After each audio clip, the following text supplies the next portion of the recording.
Merci, Frère Neville. Bonjour, mes amis. Je suis content d'être ici ce matin. Et je peux dire la même chose de notre frère. Je lui avais promis de participer à l'émission et je l'ai manqué une semaine. La semaine suivante, j'ai oublié. Alors je me suis dit que la troisième fois devrait être la bonne. Je devrais y aller. J'y suis donc arrivé 1 minute avant le début. Juste 1 minute. Et Frère Snyder était dehors. Alors nous sommes entrés discrètement, très vite, et nous avons finalement pu passer à l'émission. Et je pense que nous les avons troublés. C'est ce que nous avons fait, en entrant à la dernière minute comme ça. Alors, et pendant que j'étais en route, je réfléchissais à un sujet sur lequel prêcher, vous savez. Et d'habitude, il me faut environ 1h30. Je prêchais depuis environ 15 ou 18 minutes. Puis j'ai levé les yeux, et l'horloge indiquait qu'il était temps de partir. Donc, nous continuerons samedi prochain. Ou une autre fois, voilà. Dimanche dernier, nous étudions le chapitre 10 d'Hébreux. Nous avons commencé le verset 1 et nous ne sommes pas allés plus loin. N'oubliez pas les réunions à Indianapolis cette semaine. S'il y en a parmi vous, ou si vous avez des amis dans cette région-là, eh bien, écrivez-leur pour le leur dire.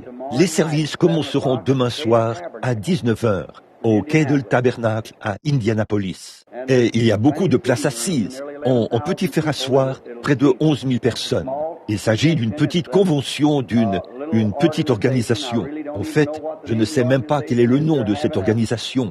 Ils organisent un rassemblement ou une convention. Et on m'a demandé d'être l'orateur du soir au cours de cette convention.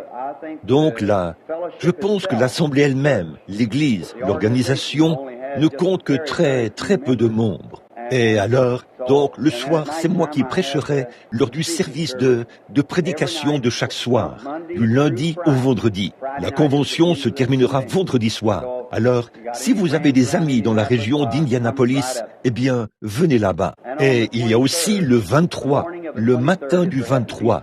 S'il y en a ici qui sont de passage, que vous êtes en vacances.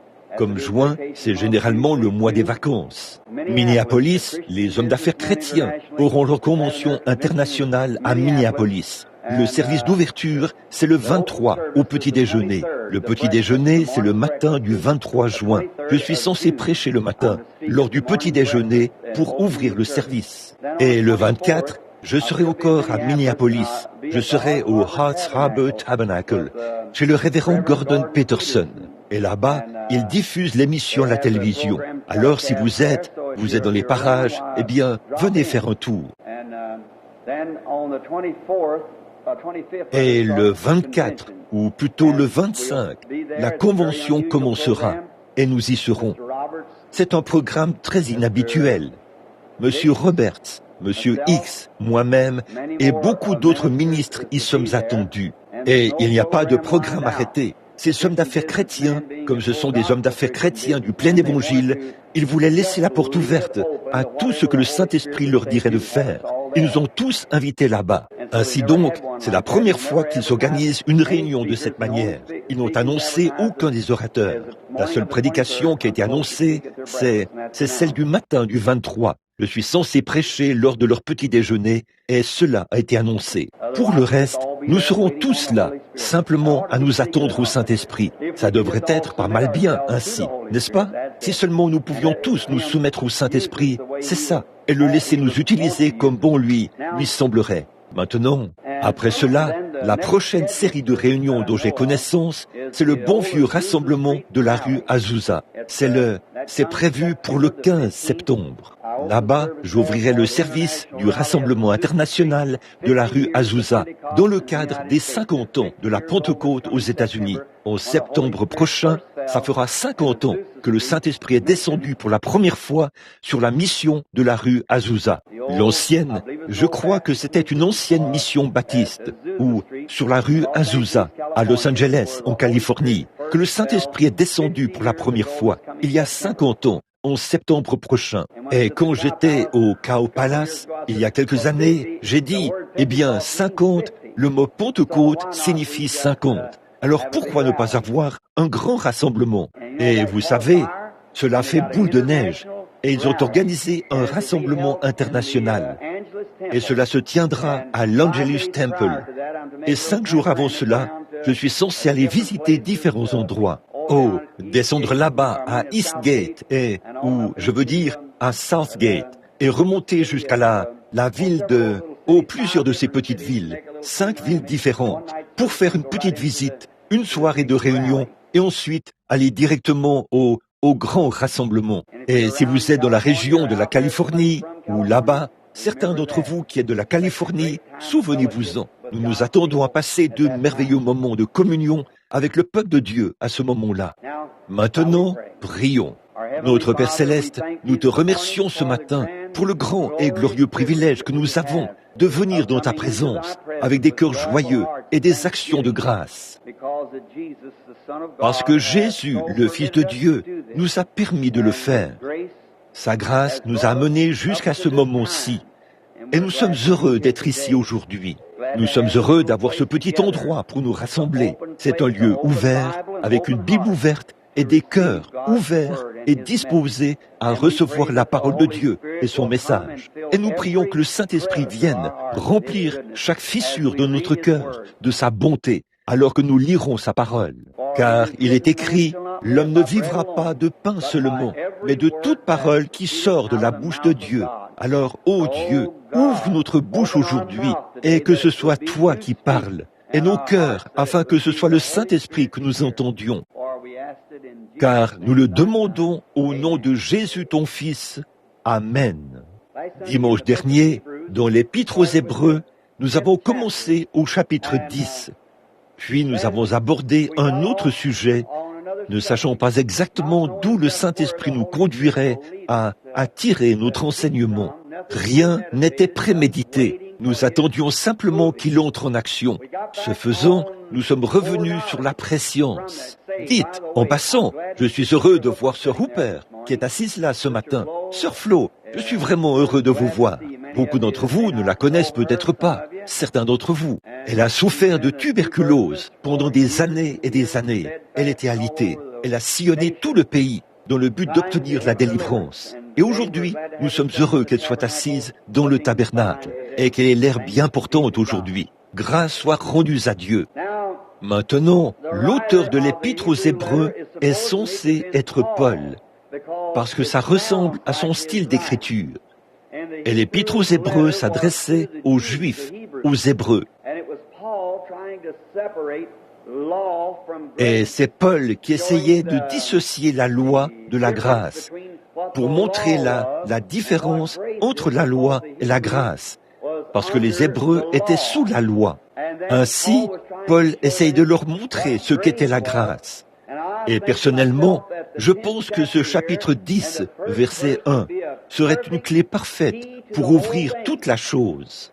Bon, nous avons le chapitre 1 qui commence ainsi, après avoir, à plusieurs reprises et de plusieurs manières, parlé à nos pères par les prophètes. Dieu, dans ces derniers temps, nous a parlé par son Fils, Jésus-Christ. Quand on arrive au chapitre 7, Melchisédek fait son entrée en scène. Lorsqu'on arrive au chapitre 9, il est question du sacerdoce, que Christ est devenu notre souverain sacrificateur, afin de remplacer l'ancien souverain sacrificateur. Et quand on amène cela au chapitre 10, nous arrivons à la loi qui possède une ombre des choses à venir.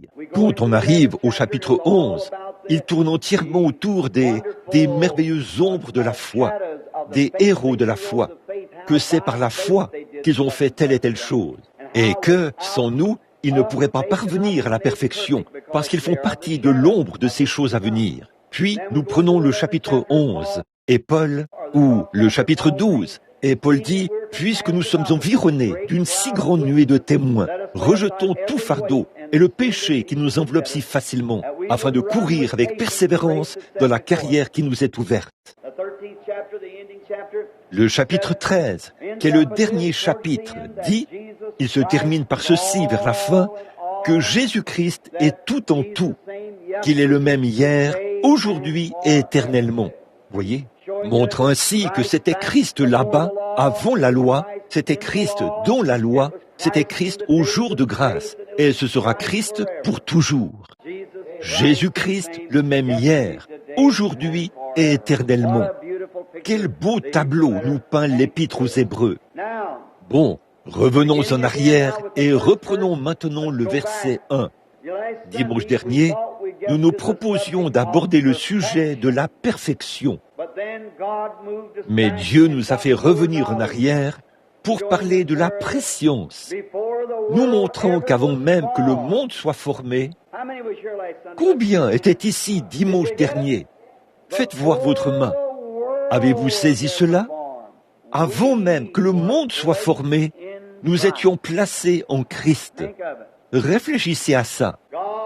Dieu, qui est infini, qui ne peut pas mentir ni rien dire de contraire, qui sait tout, il est tout aussi parfait au commencement qu'il l'est à la fin.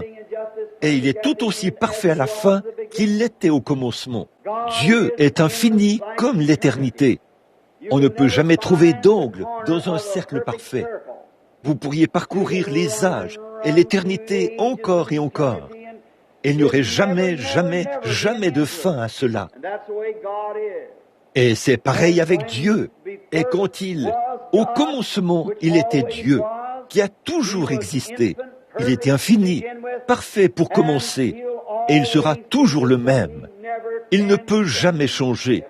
Il est parfaitement le même.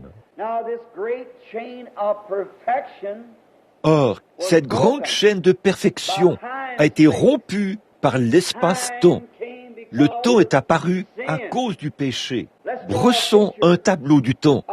Voyons un peu. Un cercle parfait pour toujours, pour toujours. Puis, tout à coup, le péché s'introduit et fait une petite, comme dit ma femme, une petite bosse ou une petite dépression dans la chaîne. Alors, cela descend maintenant. L'éternité se poursuit, mais n'est pas dans son état parfait. Il y a un petit creux qui descend. Ça s'enfonce comme ceci. Ça s'étend comme ceci. Il a fallu que Dieu fasse cela, à cause de Satan qui avait provoqué la chose.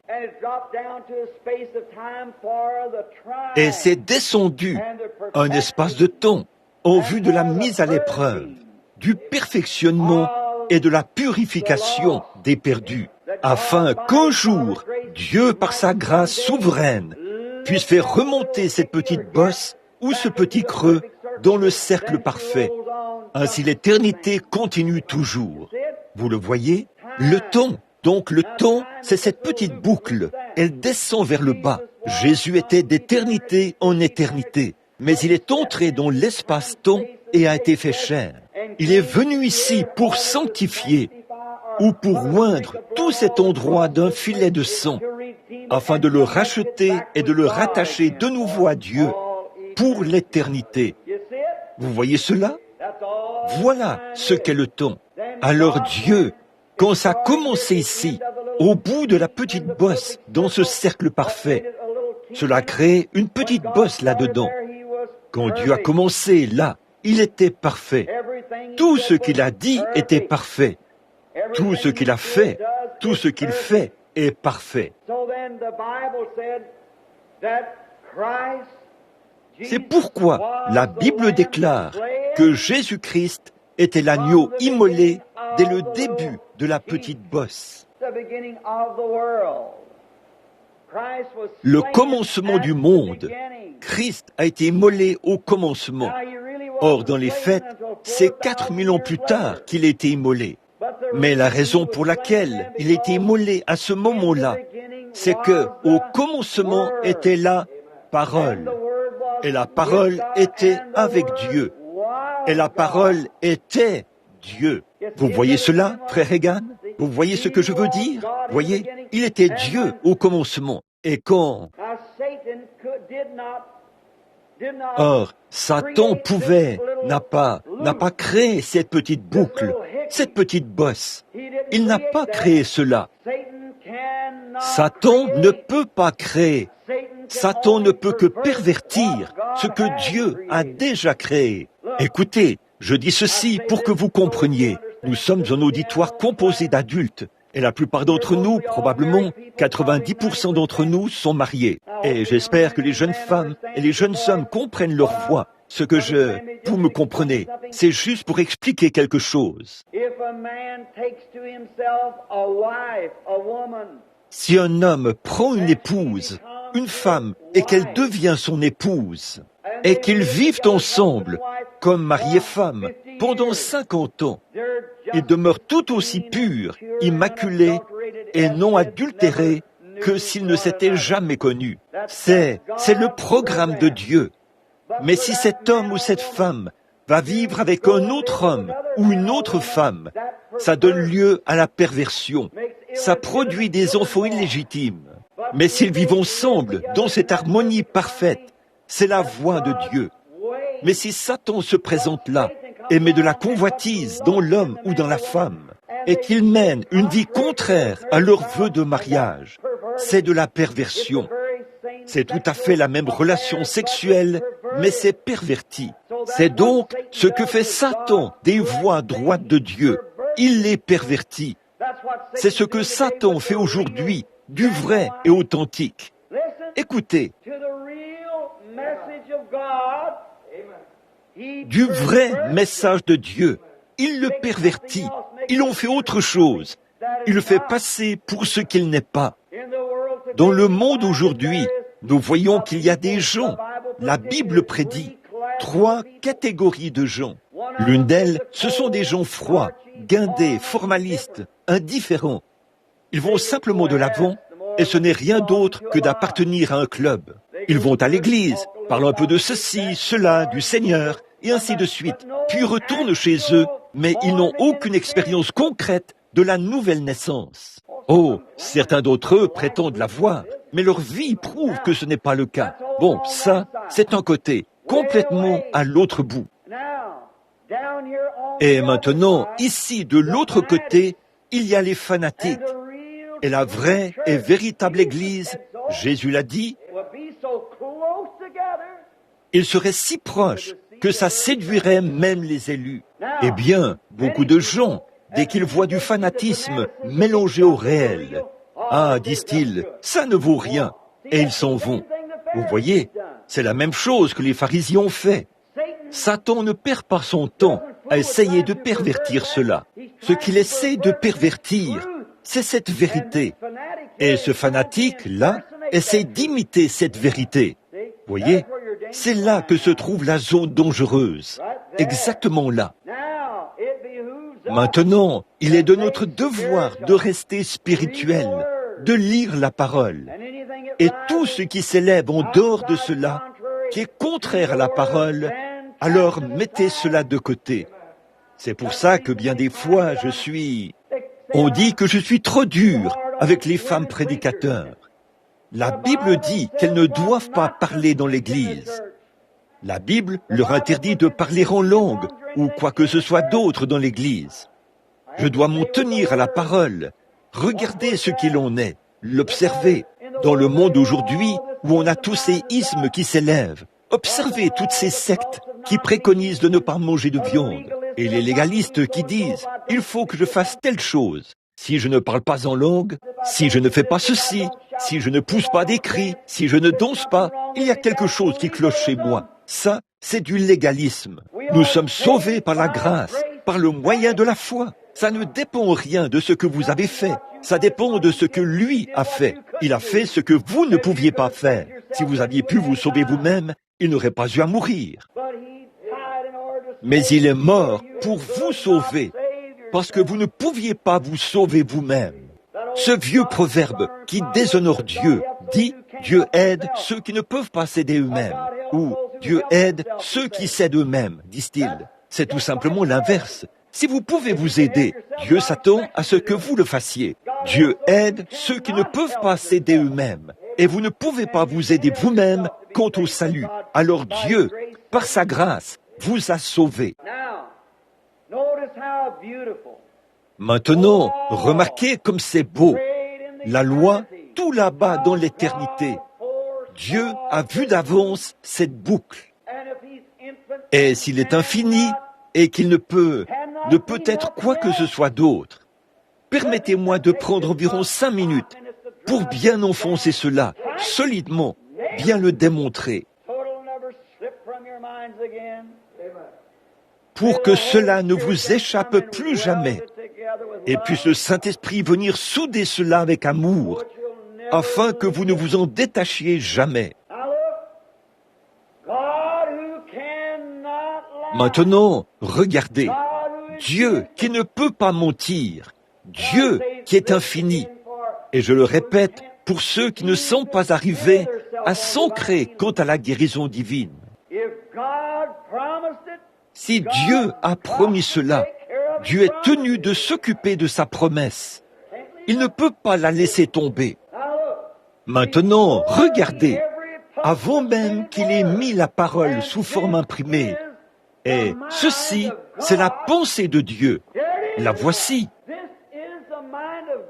Ceci, c'est la pensée de Dieu, ce qu'il avait dans sa pensée avant même la fondation du monde. Ça l'est. C'est pour cela qu'il a pu mettre la parole sous forme imprimée et dire ce qui arriverait, parce qu'il a vu cela avant la fondation du monde. Et il savait exactement ce qu'il en serait, et il a prononcé cela. Il a ensuite transmis sa connaissance aux prophètes, et ils ont mis la parole par écrit. Et année après année, siècle après siècle, nous la voyons s'accomplir exactement. Dieu qui donne les ombres de l'ancien pour préfigurer le nouveau. Et nous voyons cela s'accomplir, mot à mot. Quelle foi nous devrions avoir établi en Dieu. Maintenant, observez-le. Christ qui a été immolé avant la fondation du monde. Quand Dieu a baissé le regard et qu'il a vu la seule chose qui pouvait sauver l'homme perdu, il a dit, je ne sais pas si ce sont ces mots qu'il a prononcés, mais ça devrait être quelque chose comme ceci. L'homme ne peut pas être sauvé parce qu'il va pécher. Mais je regarde partout là-bas en bas et je vois des dizaines de milliers de personnes au cœur honnête qui seront disposées à venir. Je vois des milliers de personnes qui voudront être sauvées et non aller dans cette horrible destruction que je vais devoir créer pour le diable et ses anges, parce qu'ils doivent subir un châtiment perpétuel. Et des gens au cœur honnête verront cela. Je ferai naître un homme du nom d'Ésaü. Il y en aura un qui s'appellera Jacob. Et Jacob ne sera pas vraiment bon au départ, mais dans son cœur, il aimera les choses de Dieu. Alors, je choisirai Jacob. Il vous a vu, et il savait que vous voudriez être sauvés. Alors il a dit, la seule chose que je puisse faire, c'est de descendre moi-même, faire naître un fils ou un corps de chair, être fait semblable à eux. L'antidote, c'est que Dieu lui-même devienne péché, afin qu'il puisse payer le prix, parce qu'il faudrait la chose la plus élevée qui soit pour relever l'homme de son état de perdition. Et regardez, il est au-dessus de tout ange, de tout archange. Le plus élevé qui soit est descendu ici sur terre et a vécu parmi les hommes. Et il est allé dans la ville la plus basse de la terre, Jéricho. Et il était si bas que le plus petit homme de la ville a dû baisser les yeux pour le voir, Zachée. Puis il est mort pour les péchés de l'homme. Il est venu au monde dans une étable, dans la pauvreté. Le plus riche, oh, j'espère que vous saisissez cela. Le plus riche est devenu le plus pauvre. Même par une nuit d'orage, il a dit, les oiseaux ont des nids, les renards ont des tanières, mais je n'ai même pas un endroit où poser ma tête. Le plus haut de tous les cieux du ciel est devenu le plus bas de tous les bas, au point que même la vie animale était privilégiée par rapport à lui, était mieux que lui pour ce qui est du confort de la vie. Non seulement cela, mais quant à sa mort, il a connu une mort que personne n'a jamais connue. Jamais homme n'a eu le cœur brisé au point que son sang et son eau se sont séparés avant sa mort. Le plus pauvre, du plus riche au plus pauvre, du plus béni aux plus horribles souffrances.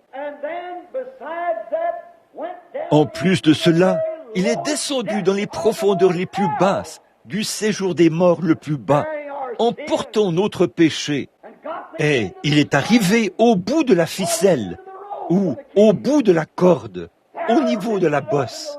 Une fois là, il l'a relevé à la résurrection et l'a rattaché à l'autre partie de l'éternité. et a fait une grande route de la sainteté, afin que les impurs puissent venir et être purifiés par la source remplie du sang, des veines d'Emmanuel. Tout pécheur plongé dans ce flot est lavé de tout péché. Venez sur la grande route, et un jour, celui qui était au commencement du temps se présentera comme l'ancien des temps, et il tirera sur le grand cordon de l'Évangile, et tous ceux qui sont sur cette grande route, depuis le commencement du temps, jusqu'à l'ancien des temps, jusqu'à la fin des temps, seront élevés, alors qu'il fera disparaître le temps pour aller dans l'éternité. Vous le voyez? Le voilà, le seul véritable souverain, le roi des rois et le seigneur des seigneurs. Comment l'a-t-il fait? Par la prescience. Il savait. Puis il a dit qu'il était l'agneau immolé. Si donc il l'était, ça s'est accompli 4000 ans plus tard. Le temps s'est écoulé. Il est né. Ils lui ont fait ce qu'il avait dit qu'il ferait. Puis, il était crucifié et immolé. Mais en fait, il était immolé avant le commencement du monde. Car Dieu l'avait vu d'avance et avait annoncé ce qui allait se produire.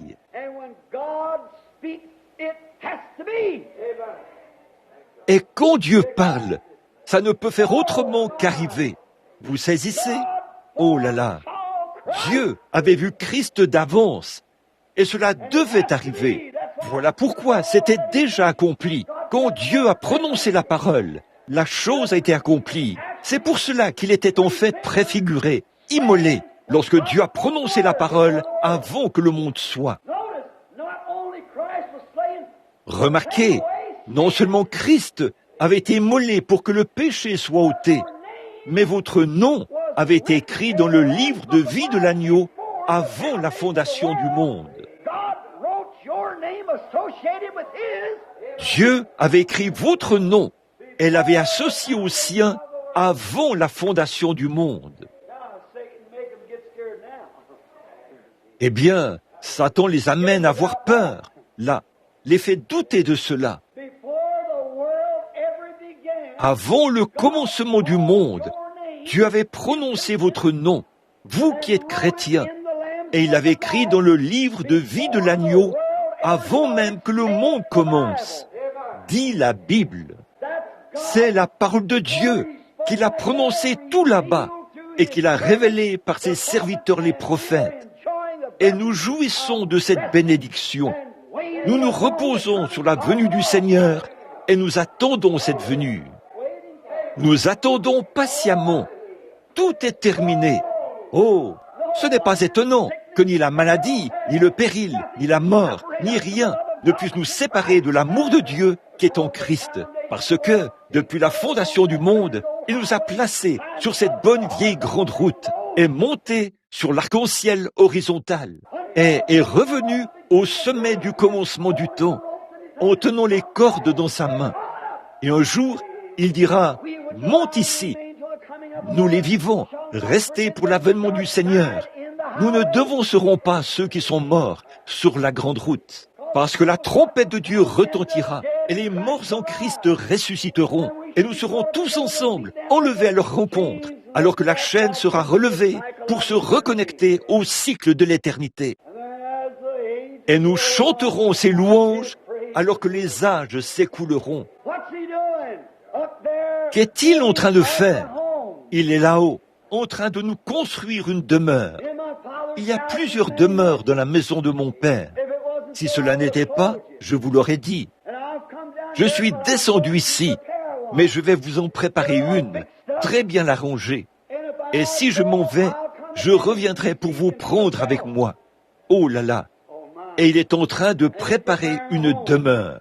Quand cette pourriture mortelle qui est ici sur la terre nous en serons séparés, elle sera jetée hors de la chaîne de l'éternité. Elle sera l'extérieur de l'abîme, qu'aucun homme ne peut franchir, qu'aucun homme n'a jamais franchi et ne le fera jamais. Et une fois que ce lien qui est ici en bas aura été relevé et rattaché à cette partie-là, C'est la grande route pavée de la sainteté dont Dieu avait parlé au commencement, alors qu'il n'y avait rien qui pouvait être souillé, ni rien qui pouvait être détruit. C'est le péché qui a provoqué cette boucle. Et lorsque cette boucle continuera sa progression jusqu'ici, pour faire sortir les délégués, et quand les deux bouts seront mis ensemble, que les extrémités se joindront l'une à l'autre, l'éternité poursuivra son cours. Ceux qui sont rachetés y marcheront. Vous saisissez? Oh, j'aimerais pouvoir chanter. J'aimerais chanter ce vieux cantique. Il y a au-delà de la mer une belle maison. Il y a des demeures pleines de bonheur pour vous et pour moi. Les tours scintillantes brilleront avec plus d'éclat que le soleil. Cette demeure céleste sera à moi un de ces jours.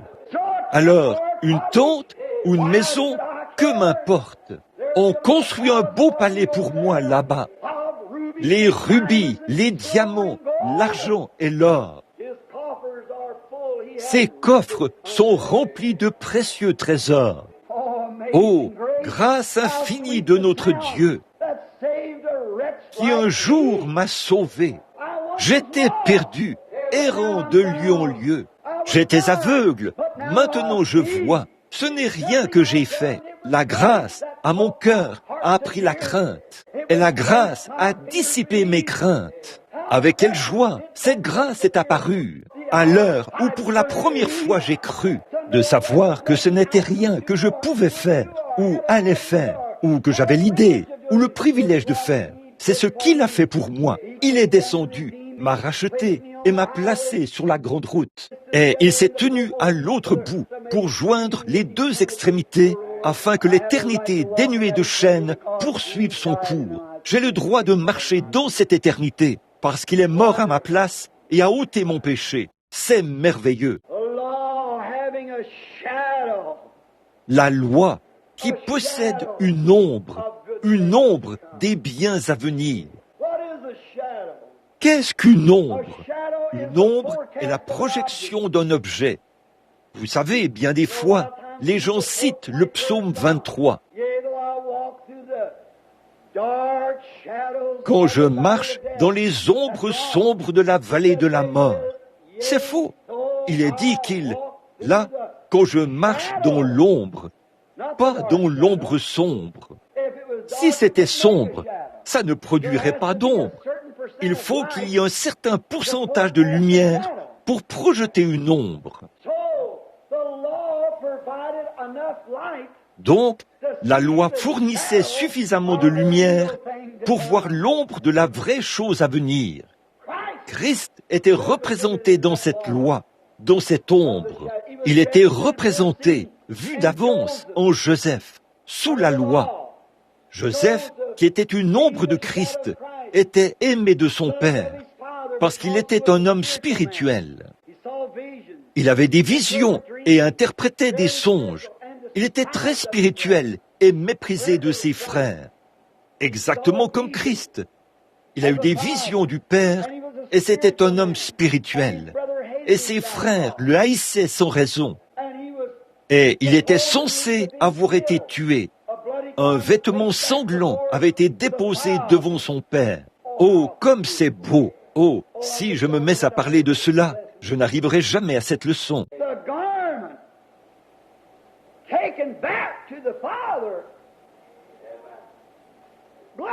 Le vêtement ramené au Père, sanglant, représentant son fils mort, Isaac. Et aujourd'hui, le vêtement du Seigneur Jésus, sa vie sanctifiée et son sang versé pour les pécheurs, est placé devant Dieu pour servir de mémorial que le prix a été payé. Le voyez-vous? Et il était vendu pour presque 30 pièces d'argent, comme Christ. Il était sorti de la fosse, du trou, où il avait été jeté. Et Christ a aussi été sorti de la tombe. Et il s'est assis à la droite de Pharaon. Personne ne pouvait voir Pharaon sans passer par Joseph. Il y avait une proclamation lorsque Joseph sortait. Des hommes le précédaient. Il lançait un appel en proclamant que tout le monde fléchisse le genou. Joseph arrive. Or, la Bible dit que tout genou fléchira et toute langue confessera le nom du Seigneur Jésus. Il pouvait emprisonner les serviteurs de Pharaon comme bon lui semblait. Toute la puissance et l'autorité de l'Égypte avaient été remises entre ses mains. Et quand son char roulait dans la rue, tout le monde, dès que le cri retentissait, tous les Égyptiens, peu importe combien ils le haïssaient, ils fléchissaient le genou devant Joseph. Un jour, amis pécheurs, peu importe combien vous voulez appeler cela du fanatisme, peu importe combien vous voulez dire que c'est faux, combien vous voulez vous tortiller et vivre dans le monde, méprisez l'Église et les choses de Dieu, un jour, vous fléchirez le genou, que vous le vouliez ou non. Mais combien c'était glorieux pour ceux qui aimaient Joseph. Oh, combien ils l'aimaient et disaient, « Oh, voilà Joseph, le grand prince qui arrive. » Et ils fléchissaient le genou et disaient, « Oh, Joseph, tu nous as sauvé la vie. Nous serions morts de faim si... » Mais les autres n'étaient pas reconnaissants. Ah, c'est absurde. Ils étaient ingrats. Il y a dans le monde aujourd'hui des gens comme ça. Vous ne vous rendez pas compte que le pain que vous mangez et l'air même que vous respirez viennent de Dieu. Et ils l'adoraient. Là, il y a quelque temps, quand M. Baxter était mon organisateur, lorsque le roi d'Angleterre, lorsque nous étions là-bas en visite, quand la reine s'est présentée là, une dame charmante, vêtue de sa jolie robe, les cheveux grisonnants, et le roi était assis là. Il était tellement malade à ce moment-là qu'il avait du mal à le supporter. Il souffrait de maux d'estomac et de sclérose en plaques. C'était juste avant que je prie pour lui, mais il avait de la peine à se tenir debout. Mais malgré tout, à cause de son sang royal, il a bombé son petit torse et a descendu la rue dans son carrosse. Monsieur Baxter se tenait là, et quand il est passé, je l'ai regardé. Ses lèvres tremblaient, les larmes coulaient sur ses joues. Il a passé son grand bras autour de mes épaules et a dit « Frère Branham ». J'ai dit « Oui, frère Baxter ». Il a dit « Vous savez, je suis Canadien ». Oui.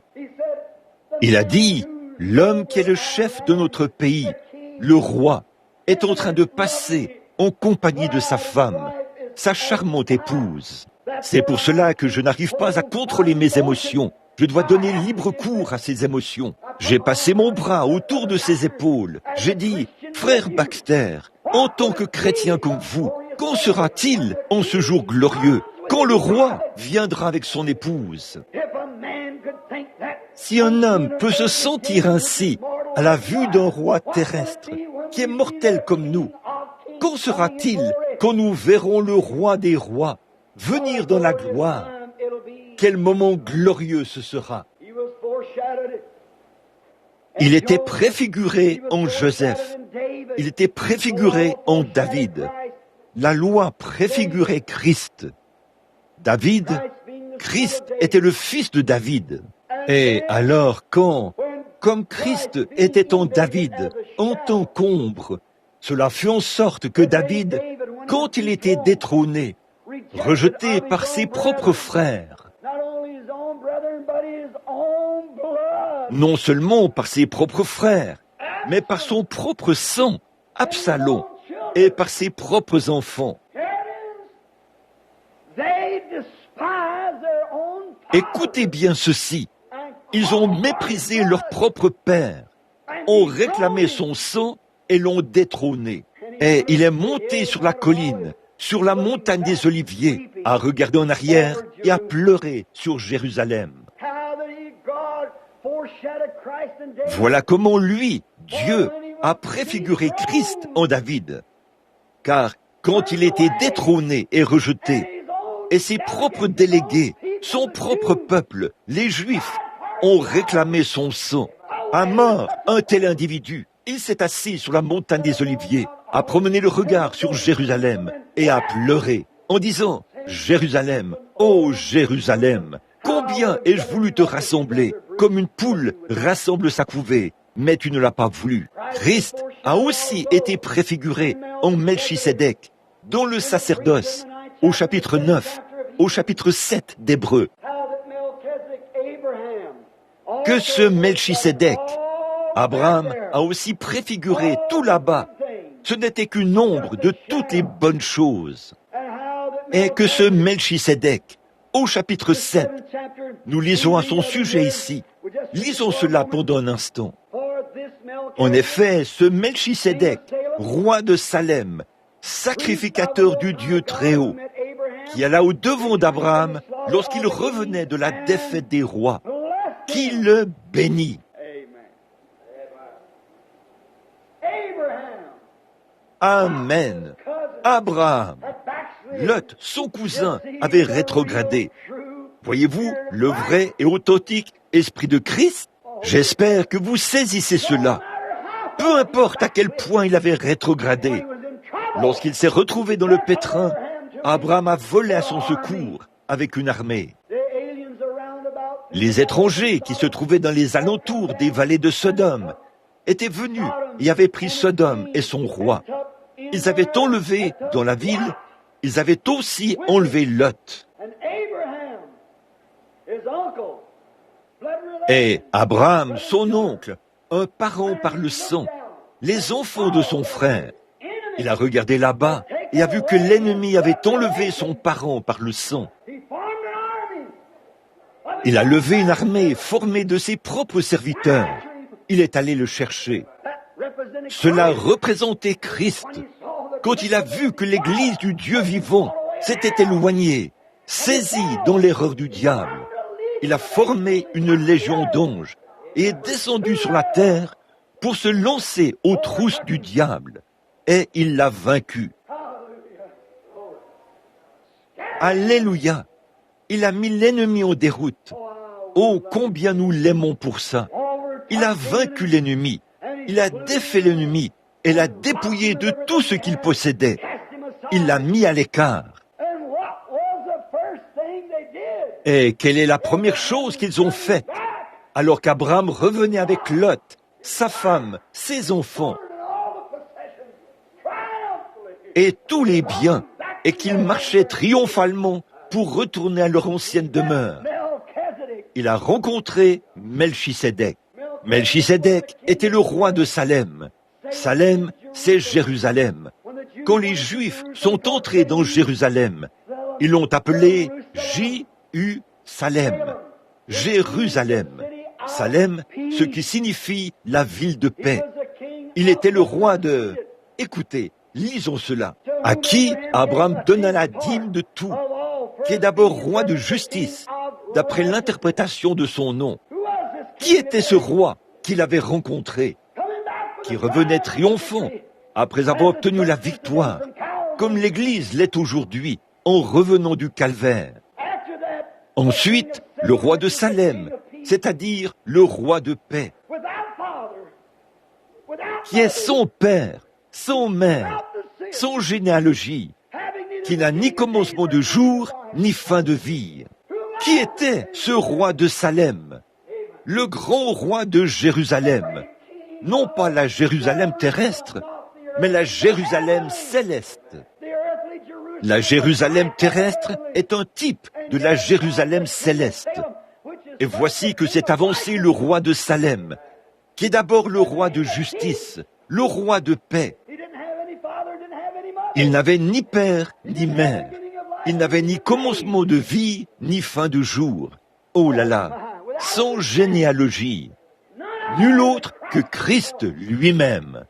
C'est lui que l'Église rencontrera quand elle montera dans les airs. Et lorsqu'Abraham l'a rencontré, il lui a donné la dîme de tout ce qu'il possédait. Vous savez ce qu'ils ont fait? La première chose qu'ils ont faite, c'était de s'asseoir. Je suis très ému. Ils se sont assis, ont rompu le pain, ont bu du vin et ont pris la communion. Une fois la bataille terminée. Et la Bible nous dit que Jésus-Christ que nous ne prendrons plus du fruit de la vigne jusqu'à ce que j'en prenne à nouveau avec vous dans le royaume de mon Père, afin que, lorsque la dernière bataille aura été livrée, et que la victoire aura été remportée, et que les rebelles auront été ramenés dans le royaume de Dieu, nous nous asseyons dans le royaume de Dieu en compagnie de notre Melchisédek, qui n'a ni commencement de jour, ni fin d'année. Oh là là, il est l'Éternel dénué de chaînes, et nous prendrons à nouveau la communion avec lui. Oh, quel beau tableau, ce merveilleux Ancien Testament présente aux croyants du Nouveau Testament. La loi qui possède une ombre des choses à venir, et non, écoutez, la loi qui possède une ombre des biens à venir, et non l'exacte représentation de ces choses. C'était une ombre de cette représentation. David a régné sur le monde pendant l'âge d'or d'Israël. Qu'est-ce qu'il était? L'ombre. David était assis sur le trône et le monde entier était à ses pieds. De quoi était-ce l'ombre? C'était une ombre de quelque chose qui enveloppait le fils de David, qui est le fils de Dieu, qui est Melchisédek, qui n'a ni commencement de jour, ni fin d'année. L'ombre, pendant le millénium, il s'assiera sur le trône de David et régnera sur toutes les nations. L'ombre des biens. Qu'en est-il aujourd'hui? Nous regardons et nous voyons l'ombre des hommes et des femmes qui font profession d'être chrétiens et qui vivent comme le monde. Ils disent « Oh, je suis membre d'une église ». Qu'est-ce que ça peut changer? C'est une ombre de ce trompeur dans le jardin d'Éden, qui prétendait être bon, qui prétendait avoir la lumière, qui prétendait avoir de la sagesse, mais qui était un trompeur. Et c'est ce que font les hommes et les femmes aujourd'hui, qui invoquent le nom de Jésus-Christ, mais n'abandonnent pas le péché, préfigurant ainsi le châtiment qu'ils recevront avec celui qui est un trompeur. Jésus a dit à ces pharisiens religieux, « Vous avez pour père le diable. » J'espère que vous voyez cela. J'espère que ceci pénètre très profondément. Une ombre de tromperie. Alors, qu'est-ce que ce vrai chrétien royal, un chrétien à 100%, qui est né de nouveau de l'Esprit de Dieu, dont le nom est écrit dans le livre de vie de l'agneau avant la fondation du monde, qui, advienne que pourra, ils tiennent la main immuable de Dieu. Qu'est-ce qui se trouve dans leur cœur qui a faim de quelque chose qui vient d'en haut? Car ceux, dit la Bible, qui le font, confessent clairement par leur témoignage et par leur vie qu'ils cherchent une cité à venir dont Dieu est l'architecte et le constructeur. Quelle est cette faim que vous avez dans le cœur ce matin qui vous pousse à vouloir vous tenir dans sa présence? Quelle est cette faim que vous avez dans le cœur ce matin qui vous pousse de tout votre être à aller chercher quelque chose? Toute votre âme et toute votre vie soupire après quelque chose, au point que vous dites « Peu m'importe ce qu'il peut advenir. Ô Dieu, quelque chose en vous regarde le monde et les larmes coulent dans votre cœur. Ô frères perdus, de voir ces femmes qui mènent une vie dégradée, aux mœurs dépravées, et de voir des hommes qui boivent, qui fument, qui jurent et qui jouent à des jeux d'argent tout en fréquentant l'église. Quelle est cette chose dans votre cœur qui s'écrie « Mon frère rebelle perdu ». Vous avez touché quelque chose ici en haut. Vous avez été rattaché à l'autre bout de la ligne. Vous avez touché une chaîne, une grande route qui relie l'éternité au commencement. Quand votre nom y était inscrit et vu par ce grand attribut ou par cette acuité de la connaissance de Dieu qui a baissé les yeux et a vu que vous reviendriez à la maison. Et pourtant, aveuglé si bas par les choses du monde, vous en avez une certaine idée. Quand le Saint-Esprit fait descendre cette chaîne de sang et s'empare de votre cœur, il vous fait entrevoir un meilleur pays, un meilleur endroit et une meilleure ville. C'est pourquoi vous pouvez dire, ce monde n'est pas chez moi, je suis juste un passant. Et mes trésors s'entassent quelque part là, au ciel. Dieu qui parle, advienne que pourra. Votre cœur reste toujours focalisé. C'est une ombre. L'ombre est devant vous. C'est ce qui produit l'ombre. La loi qui possède une ombre du baptême du Saint-Esprit. La loi qui possède une ombre. C'est pour ça qu'il dit dans la Bible que vous devez prendre les Écritures et les faire concorder et faire en sorte que tout s'aligne. Et si une brèche se présente, souvenez-vous, vous avez dévié. Tenez-vous-en à cette voie, à ces Écritures. Bon, la loi qui possède une ombre ne peut jamais amener celui qui rend ce culte à la perfection, ne peut jamais amener l'assistant à la perfection. Car, écoutez le verset 2, nous allons essayer de voir cela pendant les 5 prochaines minutes. Écoutez. Autrement, n'aurait-on pas cessé de les offrir? Si le sang des taureaux, des boucs, des brebis et des génisses, et si le souverain sacrificateur était l'ordre approprié, le monde aurait continué à suivre son cours. La mort aurait cessé par cela. Vous le saisissez? Laissez cela pénétrer un instant. Si Caïphe, le souverain sacrificateur, l'offrande d'une vie animale, avait amené l'homme à la perfection et lui avait donné la vie éternelle, alors il n'y aurait pas eu de raison que quoi que ce soit d'autre soit fait. Cela aurait continué. La vie éternelle se serait installée et aurait poursuivi son cours. Mais il fallait qu'il y ait une ombre du véritable agneau de Dieu qui allait venir pour ôter le péché du monde, ce qui avait été annoncé d'avance par Dieu. Et aujourd'hui, les hommes et les femmes qui avaient été connus d'avance par Dieu avant la fondation du monde, leur nom était écrit dans le livre de vie de l'agneau. S'ils poussent des cris, c'est très bien. S'ils ne le font pas, c'est très bien. S'ils font ceci, c'est très bien. S'ils ne le font pas, c'est très bien. Car Dieu l'a déjà dit. Cela doit s'accomplir.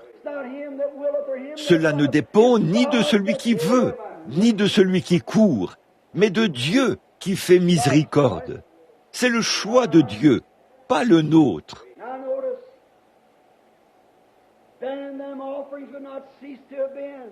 Maintenant, remarquez, alors, n'aurait-on pas cessé d'offrir ces offrandes? Autrement, n'aurait-on pas cessé de les offrir? Parce que... Pourquoi? Là, nous arrivons à la fin maintenant.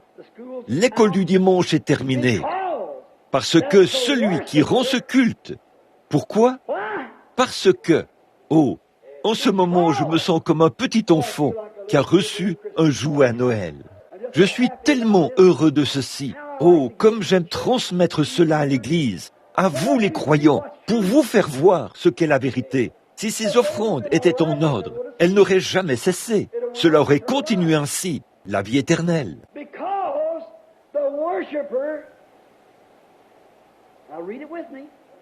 Parce que celui qui rend ce culte, là, lisez cela avec moi, celui qui rend ce culte étant une fois, non pas à chaque réveil, non pas jusqu'à chaque dimanche matin, mais celui qui rend ce culte, étant une fois purifié, n'aurait plus aucune conscience de son péché.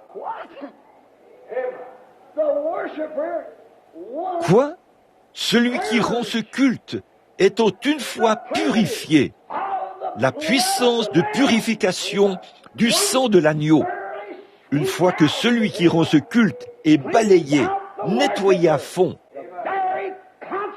la conscience même du péché disparaît. Pensez-y, le mot conscience, l'interprétation correcte que nous employerions ici, ceci est la version du roi Jacques. En Angleterre, cela signifie une conscience. Ici, cela signifierait le désir. Celui qui rend ce culte étant une fois purifié par la puissance de la purification de Christ au calvaire, n'a plus aucun désir du péché. Les choses anciennes sont passées. Toutes choses sont devenues nouvelles. Eh bien, vous pouvez chanter comme une alouette et quand même avoir de la haine, de la méchanceté et des querelles dans votre corps, dans votre âme.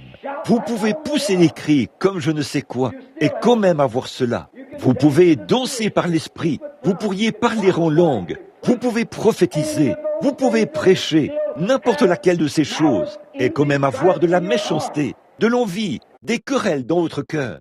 Mais quand la vraie, la véritable prédestination de la parole éternelle de Dieu, quand votre nom a été écrit là, et que le sang purifie cette personne, le simple fait de penser à ces choses la condamne là où elle se trouve.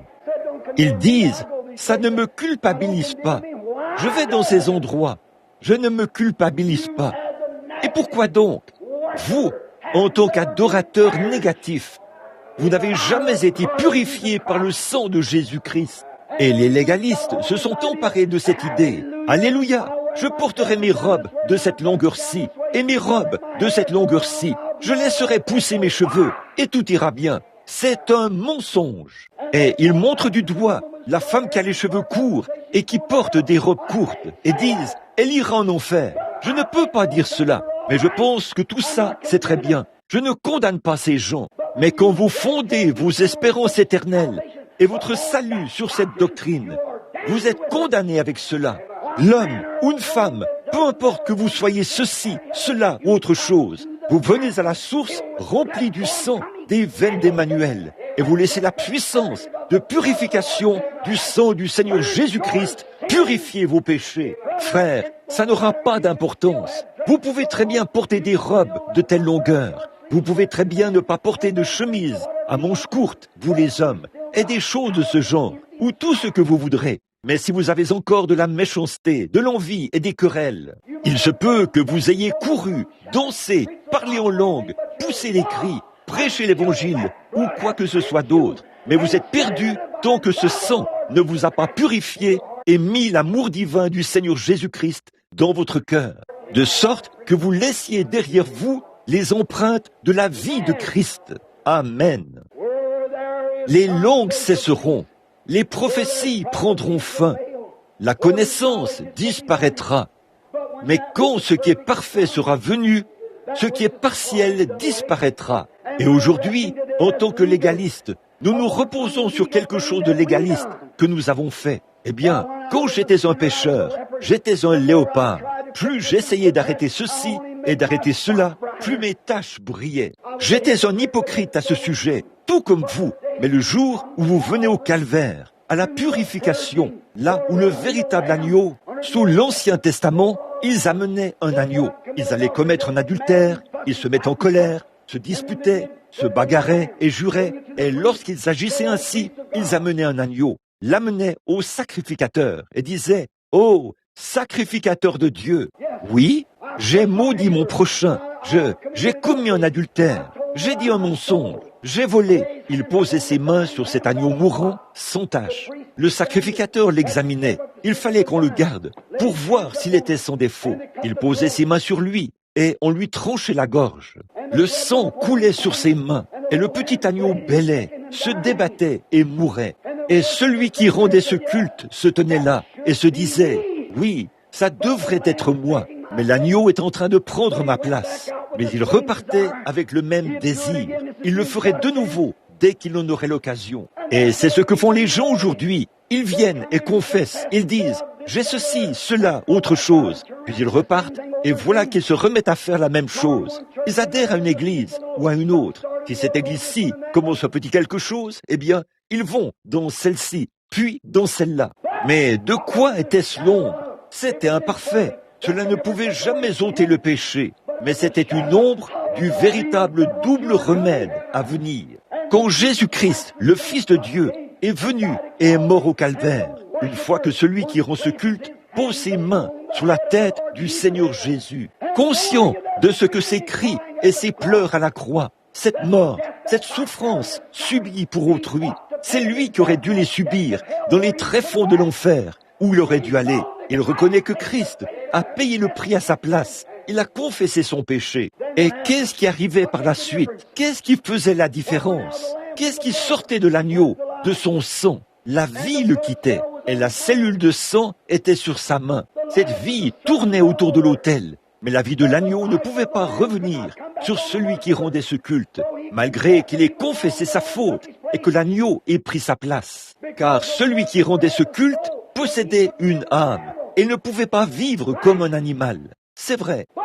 Mais, ô Dieu, arme les 2 chiens du fusil et braque les 2 canons vers cette église. C'est ma prière. Mais quand celui qui rend ce culte, celui qui écoute mes paroles et qui croit à celui qui m'a envoyé, a la vie éternelle, le Saint-Esprit, il ne vient point en jugement, mais il est passé de la mort à la vie. Quand celui qui rend ce culte pose ses mains sur la tête de l'agneau, mourant du calvaire, et confesse ses péchés, Dieu reconnaît que cela est sincère, du fond de son cœur. Il confesse son péché. Cette vie qui tourne autour, qu'on appelle le Saint-Esprit de Jésus-Christ, revient sur celui qui rend ce culte. Alors il est purifié et il n'a plus aucun désir du péché, car dès ce moment, il est conduit par l'Esprit de Dieu et non par sa propre vie. Il fera des erreurs, certainement, mais cette vie le soutiendra. Regardez bien. Prenons le verset 14. Nous n'avons pas le temps de le terminer. Prenons le verset 12. Lui, pas l'agneau, Christ, lui, il parle maintenant de l'ordre des souverains sacrificateurs, que le sacrificateur entrait dans le temple et tout, l'adoration, que celui qui rendait ce culte repartait avec le même désir. Un homme s'avance à l'autel et dit « Oui, je ne veux pas aller en enfer ». Lorsque le prédicateur prêche sur combien l'enfer est chaud, plein de gens s'avancent à l'autel. « Oh Dieu, je ne veux pas aller en enfer ». Mais ils ne sont pas du tout disposés à renoncer à eux-mêmes et à dire « Oui Seigneur, non pas ma volonté désormais, mais la tienne ». De prendre vraiment conscience de ce que vous faites, de dire « Oh Dieu, sois miséricordieux envers moi ». Le sang de Jésus est sur vos mains à ce moment-là. N'allez pas recommencer à mener la même vie que vous meniez. Ce sang vous condamnera à la fin, lors du jugement. Vous avez intérêt à ce que la vie qui est dans ce sang revienne dans le sang de votre vie, revienne dans votre cœur et vous fasse mener une différente vie, crée une personne différente. Celui qui rend ce culte étant une fois purifié. Regardez bien là. Lui, après avoir offert un seul sacrifice pour le péché, s'est assis pour combien de temps? Toujours. Cette éternité s'enchaîne. C'est assis pour toujours à la droite de Dieu, au bout du chemin. Où est-il? Au bout du chemin. Vous vous souvenez, dimanche, il y a 2 semaines, le dimanche où j'ai prêché et illustré la petite arche de Moïse, qui flottait parmi les gens et tout, vous vous souvenez que vous, les gens âgés, vous vous êtes mis à pousser des cris, à jubiler, que je prêchais aux enfants. J'avais fait asseoir tous ces petits yeux, noirs et bleus, ici, au premier rang. Et je leur disais, si vous perdez votre vie, vous la retrouverez. Si vous gardez votre vie, vous la perdrez. Vous vous en souvenez, Église? Vous vous souvenez que j'étais en train d'illustrer, et pour illustrer, j'ai présenté l'exemple de ce matin-là, quand Jochebed et quand Amram, Aaron et Myriam, bien avant le lever du jour, les mains en l'air, ils disaient, « Oh Dieu, tu nous as donné ce bébé, et maintenant nous te le rendons. Tu nous l'as donné, il n'était pas à nous, il était à toi. Tu nous l'as donné, et maintenant nous te le rendons. Si nous le gardons, les sorcières de l'enfer le tueront. Ces vieilles femmes au long nez crochu viendront là, le saisiront et feront éclater sa petite tête contre le mur. Nous le perdrons si nous le gardons, mais si nous le remettons à celui qui nous l'a donné, nous le garderons. C'est la même chose dans votre petite barque ce matin, frères, sœurs. Vous avez là-dedans une cargaison, la plus précieuse cargaison qui soit. Ça s'appelle votre âme. Allez-y, gardez-la. Vivez comme bon vous semble. Vous la perdrez aussi certainement que je me tiens ici. Et si vous la remettez à Dieu et que vous abandonnez votre volonté, vous la garderez. Vous la retrouverez. C'est ce qu'a dit Jésus. Souvenez-vous. Et quand ils l'ont poussé, le trésor de leur cœur, quand ils l'ont poussé dans le fleuve, des crocodiles ont surgi. Je peux voir Dieu, comme je l'ai dit, se lever de son trône. Vous savez, il y a beaucoup d'épreuves qui ont cours ici-bas, mais il y a quelqu'un qui les regarde tout le temps. Ils n'ont pas aimé leur vie jusqu'à craindre la mort. C'était le cas du pauvre Amram et son seul petit enfant bien-aimé. La petite Jochebed venait de le serrer contre son sein pour l'allaiter, et il lui fallait le mettre dans l'arche et le pousser parmi les joncs. Là, où les alligators étaient devenus gras à force de manger de petits bébés. Là, quand elle se tenait là et que les larmes coulaient sur ses joues, Dieu a dit, « Viens ici, Gabriel, viens ici un instant. Je veux te montrer quelque chose. J'ai quelqu'un qui croit vraiment en moi. Amen. Oh Dieu, fais que je sois ce genre de personne qui peut dire, Dieu l'a dit, c'est la vérité. Et être tellement mort à toute autre chose que ces choses deviennent un airain qui résonne ou une cymbale qui retentit. Il a dit, viens ici, Gabriel. Vous tous, les anges, venez ici. Je veux vous montrer quelque chose. Voyez-vous cet homme qui a les mains levées là, en bas? Il a poussé son propre enfant sur l'eau. Je le lui ai donné, maintenant il le rend. Je veillerai à ce qu'il le garde. Amen. Il a dit, Gabriel, appelle 10 000 anges, donne-leur la consigne de marche. Je veux qu'ils viennent ici. Gabriel a fait sonner une petite trompette et le son a traversé les couloirs de l'éternité. 10 000 anges armés se sont présentés. Il a dit, placez-vous tout le long du fleuve. Veillez à ce qu'aucun alligator ni rien d'autre ne touche à l'un d'eux. Il m'a été remis. Gabriel a dit, Seigneur, capitaine en chef, où seras-tu? Je serai au bout de la ligne. Je vais l'accueillir là. C'est la même chose qu'il fait aujourd'hui. Lorsqu'un homme met sa confiance dans le Seigneur Jésus et confesse son péché, le Saint-Esprit s'empare de cet homme et Christ se tient à l'autre bout pour l'accueillir. Nous sommes passés par de nombreux tourbillons, des alligators, d'horribles frayeurs et tout le reste que nous avons traversé. Que de dangers, de labeurs et de pièges. J'ai déjà traversé. La grâce m'a mené en sûreté jusqu'à présent. Et la grâce me mènera à la maison, qui est à l'autre bout pour nous accueillir. Écoutez, c'est assis pour toujours à la droite de Dieu. Attendons désormais, tout là-bas au bout du chemin, que ses ennemis soient devenus son marchepied. Êtes-vous prêts? Voilà, voici le dernier tour de vis. Voici la dernière chose visible avec le flambeau. Voici le dernier coup pour enfoncer le clou. Voici celui qui rive l'éternité à l'éternité. Et là, l'épée de la délivrance de Dieu a transpercé le cœur et accroché ses délégués au Saint-Esprit. Voici ici, Hébreux 10, 14. Écoutez, ce n'est pas ma parole, mais la parole de Dieu qu'il a prononcée avant la fondation du monde. Il doit en être ainsi.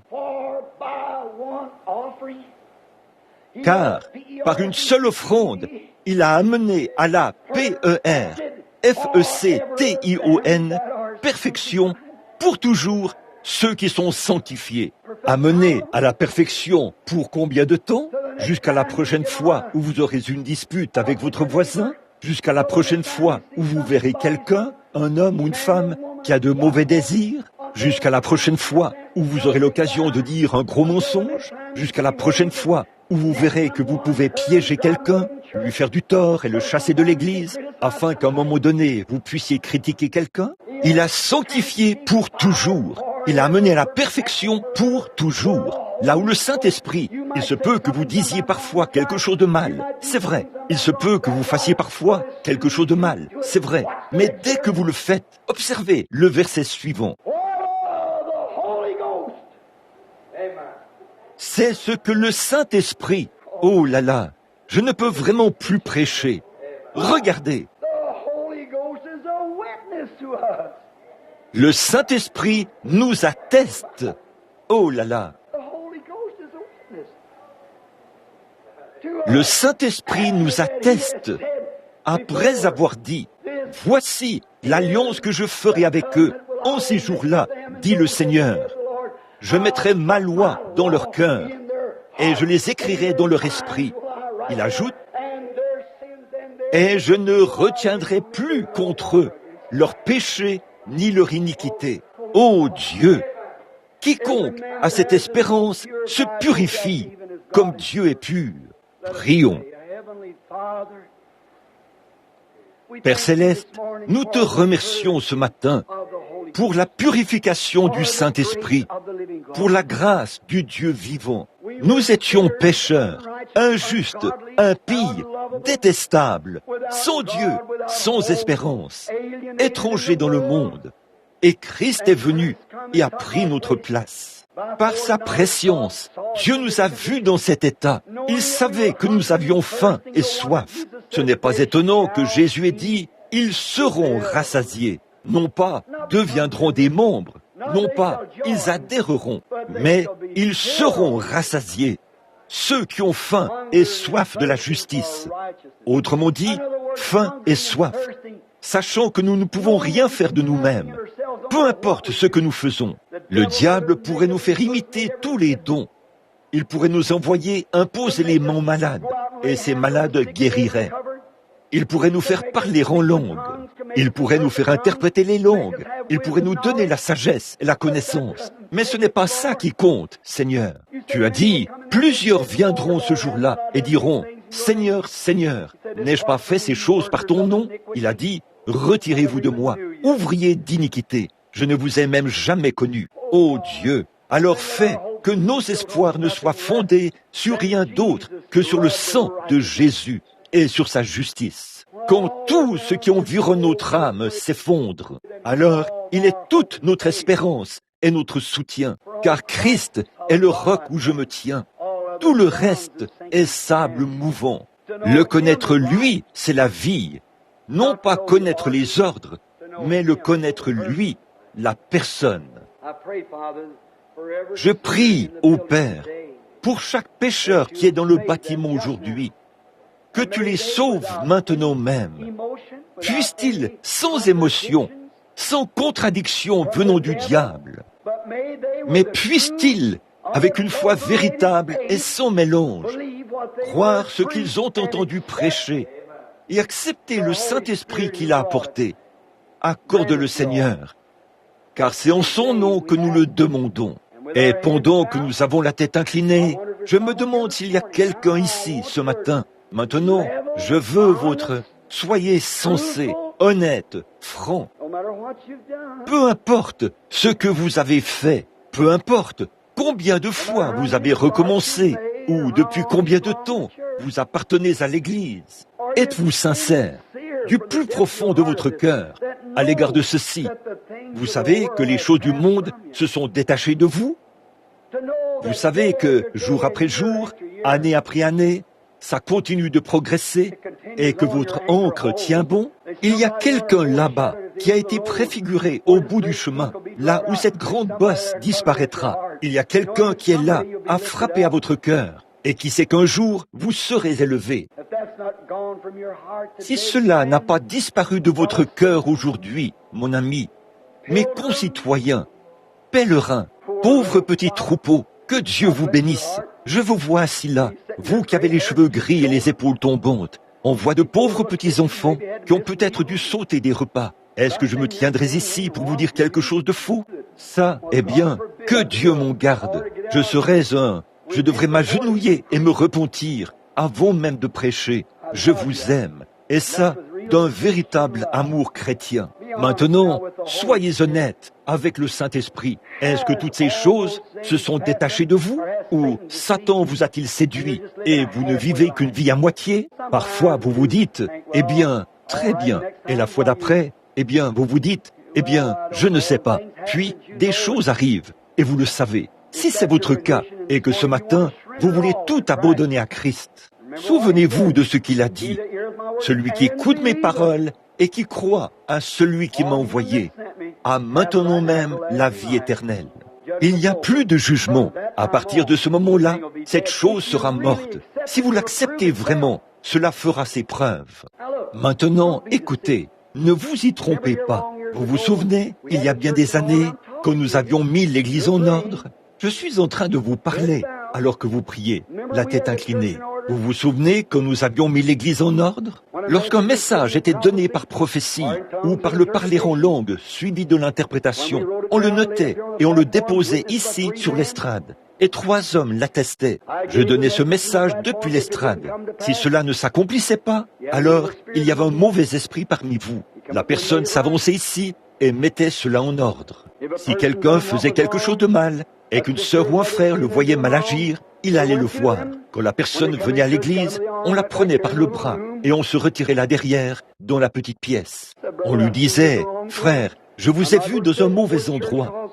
Je ne vais pas le dire devant toute l'église, parce que je vous aime. Vous aviez tort. Prions maintenant. » Voyez? Maintenant, soyez honnête avec vous-même. Si l'amour de Christ est dans votre cœur, par-dessus tout le reste, que Dieu vous bénisse. Tout va bien pour vous. Mais si ce n'est pas le cas, ne vous laissez pas tromper. Ces esprits sont trompeurs au possible. Ils vous trompent. C'est ce que celui-là a fait à Ève. Il lui a dit tout un tas de nouvelles vérités. Oh oui, Dieu l'a dit. Ah oui, mais il y a un petit défaut là-dedans. C'est ce qui nous a brisés ce matin. Nous voyons le petit défaut dans la chaîne. Voilà la cause de tous les ennuis. Frère, si vous n'êtes pas en parfaite harmonie avec le cœur de Dieu, voulez-vous lever la main maintenant vers Dieu pour dire, « Oh Dieu, par ce geste, je veux vraiment être en règle. Personne d'autre que moi ne regarde. » Levez la main. Que Dieu vous bénisse, madame. Quelqu'un d'autre? Que Dieu vous bénisse. Que Dieu vous bénisse. Et vous, et vous, et vous, vous, que Dieu vous bénisse. Eh bien, il vous connaît. Il connaît chacun de vous. Il sait exactement quel est votre désir. Maintenant, notre manière de faire à l'ancienne mode, pendant que vous avez la tête inclinée, c'est que les gens s'avancent à l'autel. C'est très bien. J'aime ça. Ce n'est pas selon la Bible. C'est juste une doctrine d'Église. À tous ceux qui l'ont reçu, il a donné le pouvoir de devenir des fils et des filles de Dieu. Pendant que vous êtes assis là et que vous avez levé la main, vous êtes une douzaine ou plus. Voulez-vous maintenant accepter du fond de votre cœur, après avoir dit que vous aviez le sentiment que vous devriez le faire?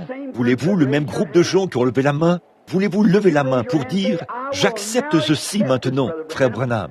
J'accepte Jésus maintenant, peu importe ce que j'ai fait. Je l'accepte maintenant comme mon amoureux et mon sauveur. » Que Dieu vous bénisse, monsieur. Que Dieu vous bénisse, monsieur. Que Dieu vous bénisse. Que Dieu vous bénisse, madame.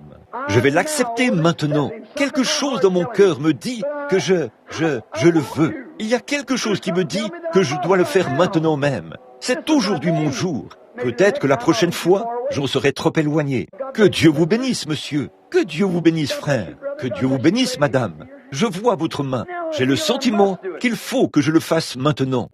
Mes amis, l'Église est en train de se refroidir. L'Amérique sera bientôt jugée. Toutes les nations l'ont reçu. Qu'est-ce que vous serez dans 100 ans? Vous serez quelque part. Entre 7 minutes et dans 100 ans, vous quitterez ce monde. Vous feriez mieux d'être certain. Ne prenez pas cela à la légère.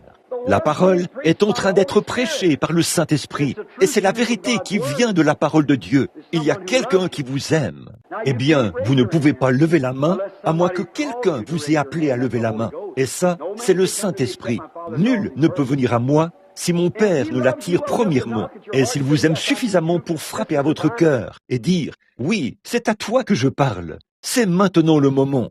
Je veux entrer en toi avant d'avoir à t'ôter de cette terre prématurément. Je vais maintenant te demander de lever la main. Alors, ne voulez-vous pas le faire? Une autre personne veut dire, je l'accepte maintenant du fond de mon âme. Maintenant, je vais prier pour vous. Que Dieu vous bénisse, madame. J'avais le sentiment, chère sœur, que c'était vous. J'ai regardé là-bas. Bien sûr, vous êtes tous conscients que je ne suis qu'à quelques jours, à quelques heures, des réunions là-bas. En ce moment, je passe beaucoup de temps à prier dans mon bureau. Le service de guérison, l'ange du Seigneur est proche. De grandes choses se produiront. J'ai regardé là, au fond, et j'ai vu quelque chose qui se tenait dans la pièce. C'était au-dessus d'une jeune femme. J'en ai vu d'autres lever la main. J'ai ressenti quelque chose qui attestait que c'était vrai. Je me suis dit, si je fais un autre appel, si seulement cette femme pouvait lever la main. Et elle l'a fait. C'était réglé.